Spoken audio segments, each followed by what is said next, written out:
In the next one we're going to go on and we're going to show you how you can copy and paste whole configuration from some files and how we work with that.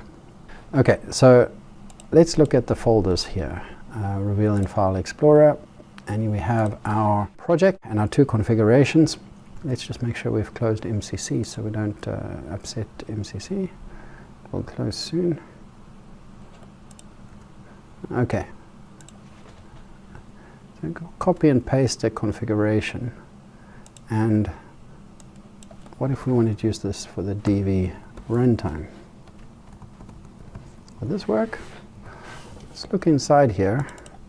We can see that the name of the configuration actually comes from this MCC file. So if we name this DV runtime, let's see now how this gets picked up in our workspace. So first of all, we need to add a folder to the workspace, cb DV runtime. Okay. printf.stream DV runtime. Okay.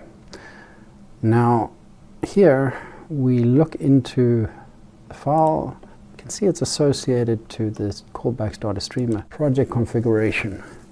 So we need to remove this. Control-Shift-P, MPLAB MCC, configure associated project. DV runtime is the configuration we want to add or remove from a given project. So yeah, remove, and this is the one we want to remove. Okay, good. So this configuration, which is empty now, is not associated to anything. So last time we created a new MPLAB configuration first. Now we're going to create a new MCC configuration first and then create the other one around. Experience counts when it starts repeating, so let's get into this. Okay, so Control-Shift-P, MPLAB MCC, launch, on to what? This is the DV runtime configuration. We copied and pasted a folder, so it's not empty. It should be basically the .streamer configuration. Okay, and if this was not just a pseudo configuration, we would actually have a whole configuration to start with. So what has changed? For a given example, the configuration for the core example for a given example and implementation is going to be the same. So all that's going to change here is the visualization. So we're swapping .streamer for DV runtime, and it actually tells us what to do. So remove the UART or .streamer, and then ensure DV runtime library is available. That's because it's a non-default library. So basically, you need to come in to the content manager and check that the DV runtime is available, and it is.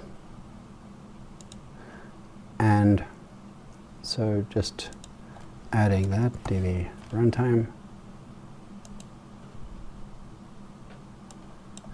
and actually I should have removed .streamer first.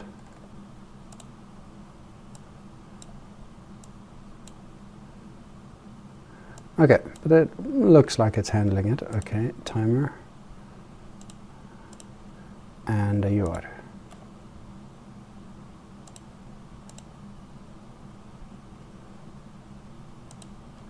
Okay, here's our pseudo configuration. We've created that, but we now are going to create the project configuration that we're going to use for this. So find our project.json, use our GUI. I'm going to copy this name as a starting point, new configuration, and callbacks DV runtime. Okay, so we now have a configuration to associate to this MCC configuration. So let's make the connection now. MPLAB MCC, configure associated project, For which configuration? DB runtime configuration. I'm going to add it to this project. It's only one project, but we have 3 configurations, so the DB runtime configuration. Okay, I've made that connection now, and here's our MCC. We have our project configuration now, and we're expecting to see the callback data streamer files here as well. Now if I generate code, it should add them below here. And it does. And so let's just show you how we can handle this in a different way from before. So we go to the data streamer where those files start, and we can just delete them here.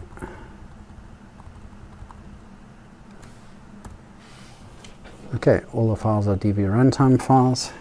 Save, and now I should be able to just compile this last example. MPLAB CMake build DB runtime. There we go. And we still haven't saved the workplace, probably a good idea at this point. File, save workspace as, and at the workspace level, there we go.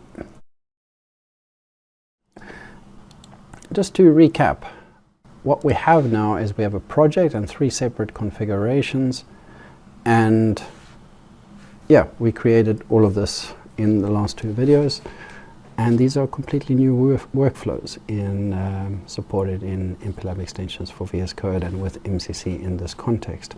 And just a reminder that the name here is Code Configurator for Microchip devices, not Code Configurator for MPLAB. So giving a little suggestion that maybe some other types of projects will also be supported in the future. Thank you.